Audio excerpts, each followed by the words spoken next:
এটা হলে কেবি orchid plaza টাওয়ারে 12তলা ভবনের 4র্থ তলায় আগুন লেগেছে। এখানে টেইলার সহ অন্যান্য বেশ কিছু দোকান ছিল। যেহেতু ঈদের মৌসুম, এই জন্য মালামালও প্রচুর ছিল। হঠাৎ করে আগুনের সংবাদ 9টা, আমরা 9:30টার দিকে আগুনের সূত্রপাত, 9:55 দিকে আমরা আগুনের সংবাদ পেয়ে আমাদের 2টা ইউনিটের 4 টাকার প্রথমে আসে, তারপরে আস্তে আস্তে আমরা ইউনিটগুলো বৃদ্ধি করি। এই মুহূর্তে আমরা আগুন নিয়ন্ত্রণ আনতে সক্ষম হয়েছি।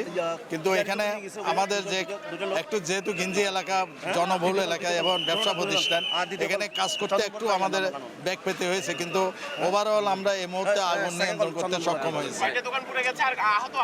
আমরা এইটা বলে যে যেহেতু এটা গ্লাস বন্দি প্লাজা, এখানে ধোঁয়াটা ঠিকমতো বাড়িতে পারিনি।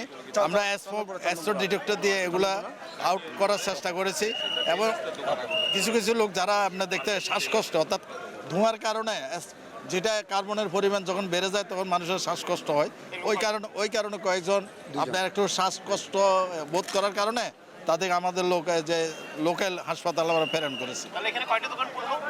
এখানে আমরা পরবর্তীতে এখানে কয়টা দোকান পড়েছে, কি ক্ষতি হয়েছে এবং কি কারণে অগ্নিকাণ্ড সংঘটিত হয়েছে, পরবর্তীতে আমরা কমিটি করব। কমিটির মাধ্যমে আমরা আপনাদেরকে জানাতে পারব।